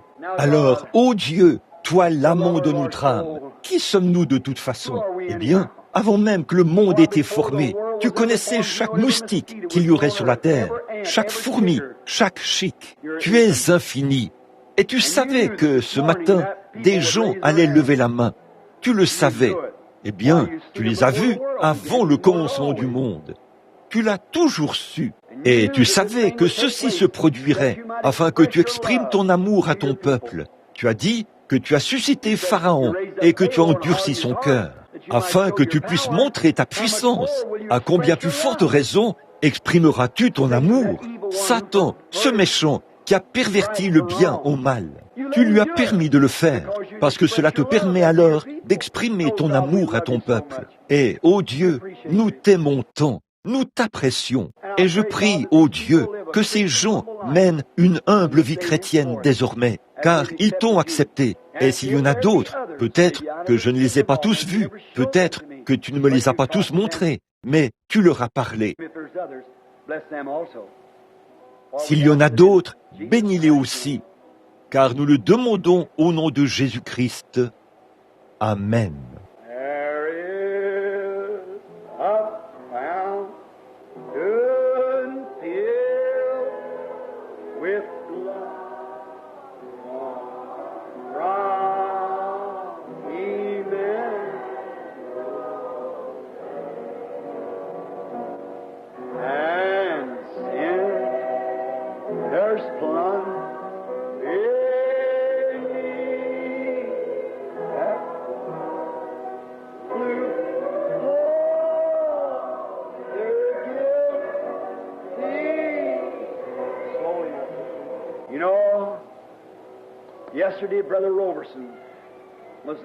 Vous savez, hier, frère Robertson était chez frère Wood. Je suis allé faire un tour. J'attendais qu'arrive un ministre qui était de passage. Il a sorti une photo. Et cette photo était... Nous en avons regardé beaucoup. Mais l'une d'elles, c'était quand les fidèles sortaient de l'église. Je me suis vu au moment où je passais la porte. Et je regardais. Oh là là! Oh mon gars, regarde ce que quelques années t'ont fait. Et j'ai regardé de nouveau. Ça m'est venu à l'esprit ce matin. Il ne nous reste que quelques jours de ces labeurs et de ces péchés. Et je pense aux fois où j'ai entendu ce cantique commencer et que je les ai vus s'avancer ici et se tenir autour de l'autel pour prendre la communion. Et j'ai entendu le grincement des roues du cercueil alors qu'on l'emmenait là-bas dans la pièce pour les emporter. Souvenez-vous, la prédication de cette parole comparaîtra au jugement et je devrais me tenir derrière elle, me tenir là. Je devrais l'attester. Je ne peux pas retirer cette parole. Je l'ai déjà prononcée. Je dois m'en tenir à ça. Je serai confronté à cela au jugement, exactement comme Dieu. Lorsqu'il prononce sa parole, il ne peut pas la retirer. Voyez, je pèse d'abord chaque mot dans mon cœur pour voir si je veux moi-même le dire. Si cela me semble faux, je ne le dis pas. Je le laisse lui le dire. S'il dit quelque chose de contraire, même si je ne le crois pas, je le dis quand même, parce que c'est lui. Je veux être certain, parce que je ne veux pas d'erreur ce jour-là. Vous savez, ce jour-là, à la rivière, il fera terriblement noir. Il n'y aura personne là-bas pour vous secourir. Vous n'apporterez pas d'argent là-bas. Vos amis seront dans le même état que vous. Il fera terriblement noir. Vous devez traverser. Je veux être certain que mon billet est le bon. Je veux être certain que lorsque je le regarderai, je verrai le sang rouge de mon maître. Puis, quand j'entendrai, au bout d'un moment, le retentissement du vieux bateau, alors tout ira bien. Mais je ne veux pas avoir d'ennui là-bas, à ce moment-là. Je veux régler la question maintenant. S'il y a un problème, je veux que ce soit réglé maintenant. J'aurai besoin de toute la grâce possible ce jour-là. Je vais être honnête. Comme l'a dit un grand docteur l'autre jour, il ne voulait pas être populaire, il voulait être honnête. Je joins ma voix à la sienne. Je veux être honnête. Je veux dire la vérité. Pour que ce jour-là, lorsque ce jour arrivera, j'entendrai les cris le long de la rive. Je veux regarder là et être certain. Comme les enfants hébreux, quand ils ont vu ces ailes noires de la mort qui s'avançaient, le petit garçon a dit à son papa, « Es-tu sûr que le sang a été mis sur le linteau ?» Le père a vérifié, « Oui, fiston, le sang est bien là. » Eh bien, dans ce cas, tout va bien. Nous sommes en sécurité. Ce n'est pas là ce matin, mon ami? Soyez certain.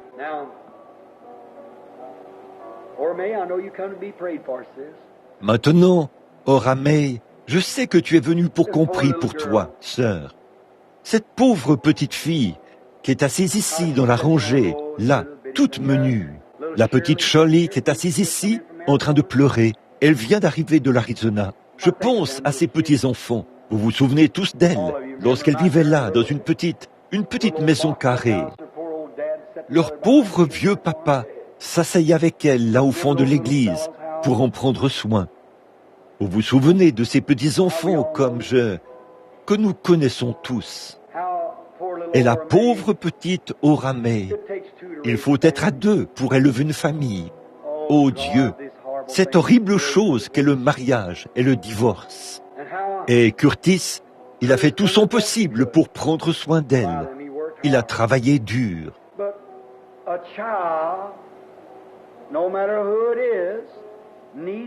Mais un enfant, peu importe lequel, a besoin de l'amour d'une mère.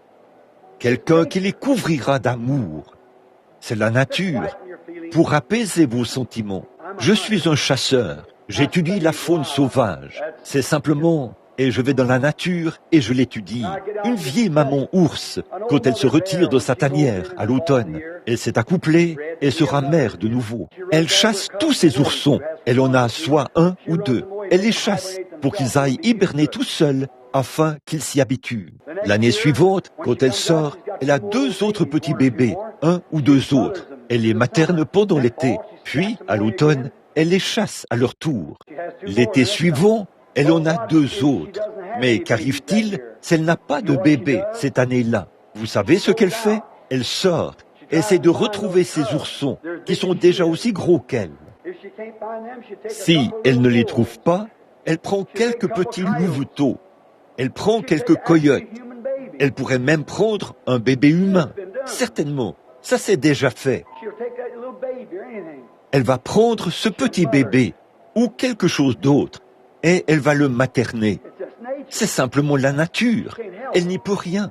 Regardez une petite fille avec sa poupée. Eh bien, elle n'a pas 3 ans. J'ai vu ma petite Sarah l'autre soir. Je suis allé dans sa chambre. Une petite fille nerveuse qui était là à dormir, avec sa petite poupée sur son bras. Je me suis tenu là et j'ai regardé. Je me suis dit, pauvre petite, tu sais, dans peu de temps, dans plusieurs années, papa vieillira au bout d'un moment. Je le suis maintenant, je vais grisonner et m'en aller. Mais c'est une préfiguration. Un jour, un vrai petit bébé sera couché là. C'est tout simplement en vous. Et si vous n'aimez pas ces petits, quelque chose d'autre prendra leur place. Si un homme n'adore pas Dieu, il adorera sa voiture, il ira au bar, il fera autre chose. Il se mettra à fricoter. En effet, il faut que quelque chose prenne cette place. Maintenant, notre sœur, mon intention n'est pas de l'émouvoir, mais du fait qu'elle n'a pas été entourée des soins d'une mère comme il se doit. Quelque chose d'autre a pris cette place. Et ce matin, la pauvre petite souffre de dépression nerveuse. 2 petits bébés. Elle a fait des erreurs. J'en ai fait aussi. Et qui d'autre n'en a pas fait? Mais j'essaie de dire qu'il y a quelqu'un qui lui a déjà pardonné. Elle a levé la main tout à l'heure. Tout a disparu. C'est venu d'un cœur sincère, comme je veux croire que ça l'était. Regardez bien ce qui va se passer. Quand elle sera une vieille femme aux cheveux gris, ça subsistera toujours. C'est vrai, mais elle est nerveuse. Il n'y a aucun médicament au monde qui puisse soulager les nerfs.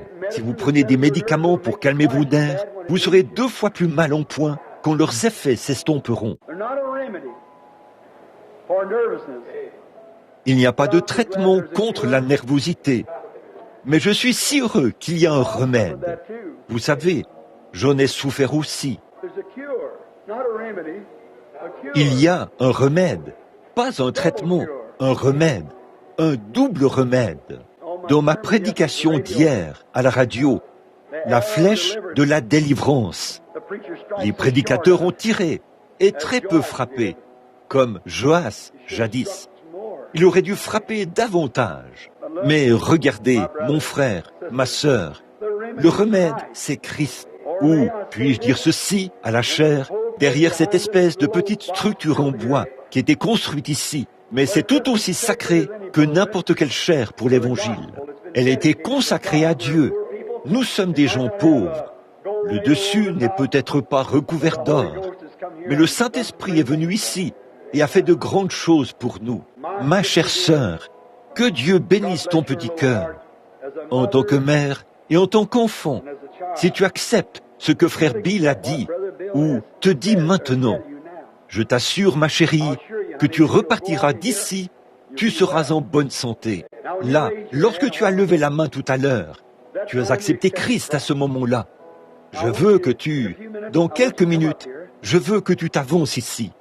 Et je peux te prouver à toi d'en juger, par la grâce de Dieu et par le Saint-Esprit qui se tient ici en ce moment. Je peux faire en sorte que cela te quitte. C'est vrai, je n'ai jamais vu cela faillir, mais par la suite, cela reviendra sur toi quand tu seras parti d'ici, vois-tu, si tu le permets. Mais si tu n'acceptes plus cela, peu importe comment tu te sens, continue à dire « Jésus-Christ me guérit ». Vois-tu, tu es tombé au Ramey, d'ici, en haut, du temps où tu vivais dans la joie. Tu faisais du vélo et tu courais ici dans la rue. Tu étais heureuse en ce temps-là. Tu n'avais pas les sentiments que tu as maintenant, n'est-ce pas? Tu vois? Maintenant, tu es tombé ici, en bas, parce qu'il n'y avait rien là pour te retenir, ma chérie. Tu es tombé ici, en bas. Mais maintenant, tu dois croire que tu es ici, en haut, et le croire. Et la foi sans les œuvres est morte. Si tu le crois, alors agis comme si tu étais là-haut. Et alors Dieu t'élèvera de nouveau pour te placer directement là-haut. Voilà ta tante Meda, qui est assise là, au fond. Elle a eu la même chose. J'ai eu la même chose. Je sais ce que c'est. Mais Dieu est le remède.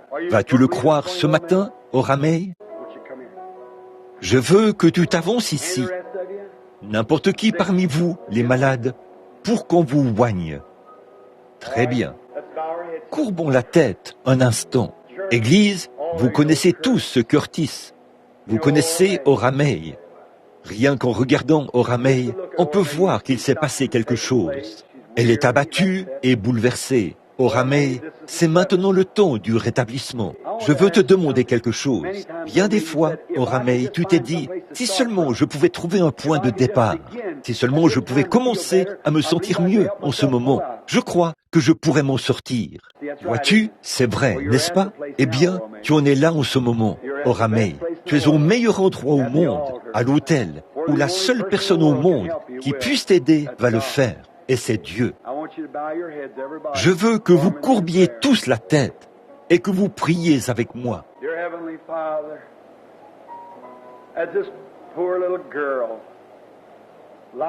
Cher Père Céleste, alors que cette pauvre petite fille, la vie est si courte, elle est maintenant une jeune mère.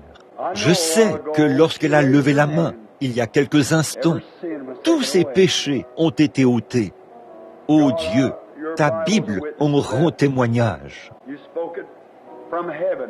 Tu l'as dit du haut des cieux. Celui qui croira le recevra. Maintenant, elle a un terrible combat à mener, Seigneur. Et Satan la jetterait là-bas, lui arracherait ses bébés et la ferait enfermer dans un hôpital psychiatrique pour qu'elle se frappe la tête contre le mur. Mais elle est venue au bon endroit aujourd'hui, à l'autel. Elle est venue dans la maison du Dieu vivant. Elle se tient ici, pour ainsi dire, seule, à l'autel. Mais elle n'est pas seule.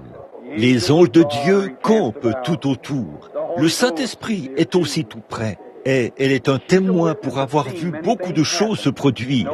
Et elle sait que tu es Dieu. Et je te prie de tout mon cœur, de toute mon âme, d'aider au Ramey aujourd'hui. Maintenant, Père, je prends à cet autel ce qui était mis ici dans ce lieu sacré que le Saint-Esprit a couvert de son ombre. Ça s'appelle de l'huile d'olive ou l'huile ointe, l'huile d'onction. C'est conforme à ce que tu prescris, de l'huile tirée des olives du sarment. Alors que je m'avance maintenant pour oindre ma sœur de cette huile, tu as dit, la prière de la foi sauvera le malade. Après avoir prêché l'Évangile, sachant que cette grande série de réunions aura lieu bientôt, que ta volonté soit faite ici, à Indianapolis, où il y aura beaucoup de névrosés, de sourds, de muets, d'aveugles et tout. Mais nous n'avons pas du tout peur. Tu l'as prononcé avant le commencement du monde. Nous avons une touche du ciel, là-bas, qui nous montre que c'est la vérité. Nous allons donc de l'avant pour défier ce démon. Nos fidèles ont des ennuis, comme Lot en avait dans la prédication de ce matin. Et Abraham est allé à sa rescousse. Satan, nous venons t'affronter ce matin. Notre pauvre petite sœur abandonnée a des ennuis. Et nous venons t'affronter avec de l'huile d'onction, avec le baptême du Saint-Esprit, avec la parole divine de Dieu et l'Évangile. Nous allons lui imposer les mains au nom de Jésus-Christ et nous te chassons d'elle. Jésus a dit, allez, et cela ne peut pas faillir. Il a dit, en mon nom, ils chasseront les démons. Et tu es un démon. En obéissance à son commandement, nous te chassons de ma petite. Nous intercédons maintenant pour elle, qui semble être abandonnée. Le sang de Jésus-Christ la purifie de tout péché. Aujourd'hui, elle est devenue pure et sainte aux yeux de Dieu, par la confession de son péché, par la purification de l'Évangile. Nous chassons cette nervosité. Oh oui, tu l'appelais, mais tu ne peux pas la toucher. Nous invoquons le sang entre elle et celui-là. Nous servons de médiateur. Quitte maintenant cette jeune fille, libère-la. Et à partir d'aujourd'hui, puisse-t-elle être heureuse pour ces petits bébés qui sont étendus là et pour son mari. Puisse-il venir aussi et devenir chrétien. Puissent tous les siens venir. Un jour, dans la gloire, que le grand cercle familial soit complet là-bas. Puisse sa mère, son père et tous les siens, sans exception. Ô Dieu, accorde-le. Puisse-t-elle être libre dès cette heure. Nous la libérons par l'amour parfait, par les commandements de la Bible et par la mort, l'ensevelissement et la résurrection de Jésus-Christ, par son sang et par le Saint-Esprit. Nous te l'amenons au nom de Jésus-Christ. Amen.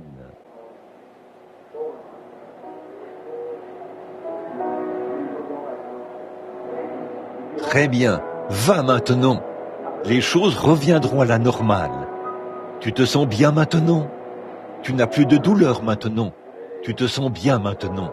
Être comme ceci tout le temps, ce serait bien, certainement. Amen. C'est terminé maintenant, ma sœur. Tu te sens soulagée grâce à cela. Maintenant, tu peux sortir d'ici et aller là, à l'extérieur, pour être de nouveau Orameille, mais une nouvelle Orameille, une jeune fille heureuse en Christ. Que tout cela disparaisse. Reviens ici, dans environ un an, si Dieu le veut. Viens nous dire, frère Branham, vous souvenez-vous du matin où vous avez prié pour moi, là-bas, à l'hôtel? Cela a réglé la question. Que Dieu te bénisse. Gloire au Seigneur. Courbons la tête maintenant.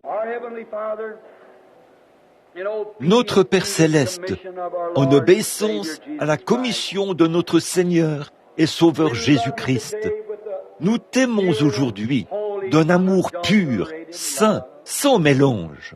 Puisse ta bonté et ta miséricorde reposer sur chacun, sans exception. Nous te remercions pour les nouveaux venus parmi nous et nous te prions de bénir chacun. Bénis notre bien-aimé pasteur, notre frère Neville, qui s'attelle avec nous à l'œuvre de l'Évangile. Il n'est pas sous le joug du monde, mais il est attelé à Christ. Portons le harnais de Dieu. Nous tirons ensemble le bon vieux char de l'Évangile, unis sous un même joug, en tant que concitoyens et serviteurs de Dieu. Bénis tous les diacres, les administrateurs, le trésorier, tous ceux qui sont concernés, tous les membres, les laïcs, les nouveaux venus. Ô Dieu, une série de réunions se tiendra là-bas, à Indianapolis. Ô Dieu, je ne suis pas digne d'être béni, mais veuille bénir le peuple par la prédication de la parole. Nul doute que des centaines de personnes seront debout. Nous joignons aussi cette dame au nom de Jésus-Christ, afin que tu viennes à son secours et que tu enlèves ses tracas. Alors que nous lui imposons les mains au nom de Jésus-Christ. Maintenant, Père Céleste, fais que ta miséricorde s'étende vers elle au nom de Christ.